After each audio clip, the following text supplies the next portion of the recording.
আমরা 2026 batch SSC শিক্ষার্থী।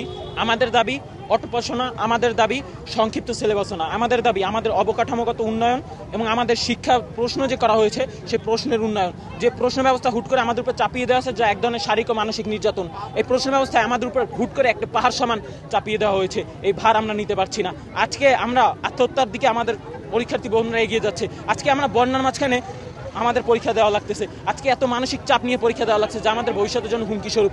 এই পরীক্ষাগুলো আমরা দিয়ে আসছি, যেখানে কিনা আমাদের পদার্থবিজ্ঞানে বন্ধ পেয়েছি একদিন, আমরা ইংলিশে বন্ধ পেয়েছি একদিন। এই একদিন বন্ধ দিয়ে আমরা পারছি না। মাননীয় শিক্ষামন্ত্রী, আপনার কাছে অনুরোধ, সঠিক শিক্ষা ব্যবস্থা কাঠামো করে তুলুন, তবে একটি সুন্দর দেশ গড়ে উঠবে। এরকমভাবে চাপিয়ে ধরে একটি রেজাল্ট খারাপ ছাড়া কিছু না।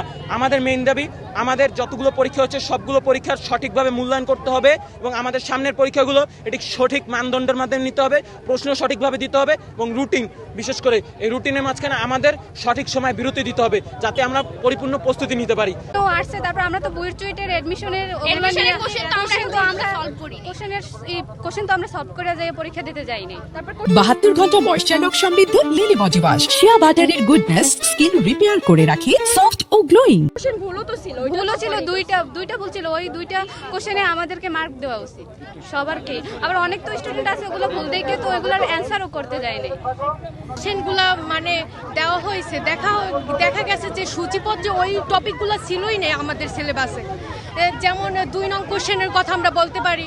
এছাড়া মানে বুয়েট ট্রুয়েট এই টাইপের কোশ্চেন আমাদের কখনো কলেজে বা এটা সায়েন্স আর পদার্থবিজ্ঞান, সায়েন্সের পদার্থবিজ্ঞান। আর পদার্থবিজ্ঞানের মতো একটা হার্ড সাবজেক্টে যেখানে সব ক্যালকুলেশনে হ্যান্ড ক্যালকুলেশন করে যেতে হয়, সেইখানে তারা করছে কি একদিন বন্ধ দিছে।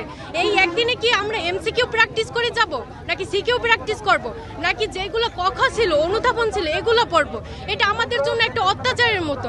আমাদের অন্তত 2 দিন হইলেও একটা পরীক্ষার মাঝে গ্যাপ দেওয়া উচিত ছিল।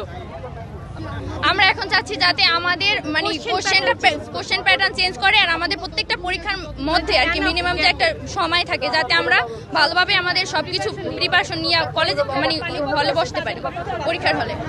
কারণ সব বোর্ডে আমাদের এক কোশ্চেনই করে, কিন্তু তার মধ্যে যদি এখন চট্টগ্রাম বোর্ডে আলাদা কোশ্চেনে পরীক্ষা নেয়, তাহলে এখন আমরা কঠিন কোশ্চেনে পরীক্ষা দিচ্ছি আর পরে তো তারা সহজ কোশ্চেনেও পরীক্ষা দিতে পারে। তাইলে আমাদের রেজাল্টটা খারাপ হবে, তাদের ওই বোর্ডের রেজাল্টটা তো তাইলে ভালো হবে। হচ্ছে একটাই প্রশ্ন আছে শিক্ষা বোর্ডের কাছে, সেটা হচ্ছে আপনারা যখন বলতেইছেন যে আমরা আপনাদের ছেলে মেয়ে, তাহলে আপনারা কেন এসি রুমে এখনো বসে আছেন? আপনারা আমাদের দাবিটা শোনার জন্য কেন নিচে আসছেন না? যদি এখানে আপনাদের ছেলেমেয়েরা গরমে পড়তো তাহলে তো আপনারা ঠিকই নামতেন। আমরা এখানে মূলত আজকে দাবিটা হচ্ছে আমাদের এইচএসসি পরীক্ষার রুটিনে প্রচুর সমস্যা আছে।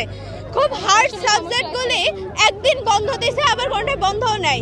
কিন্তু তার চেয়ে বড় কথা, প্রশ্নে তো সমস্যা হয়। এবং যারা পরীক্ষা দিতে যাচ্ছে বন্যা দুর্গত অঞ্চলগুলোতে, যেমন চট্টগ্রাম, কুমিল্লা, ঢাকায়ও প্রচুর পানি, যে ছেলেমেয়েরা আজকে পরীক্ষা দিতে যাচ্ছে তারা পানি পার হয়ে যাচ্ছে পরীক্ষা দিতে। অনেকের তো সামর্থ্য নেই যে গাড়িতে করে পরীক্ষা দিতে যাবে।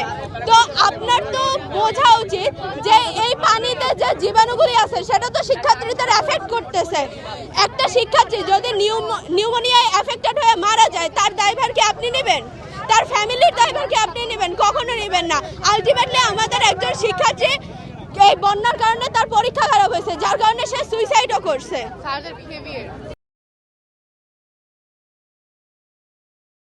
72 ঘন্টা ময়েশ্চার লক সমৃদ্ধ লিলি বডি ওয়াশ, শিয়া বাটারের গুডনেস স্কিন রিপেয়ার করে রাখে সফট ও গ্লোয়িং।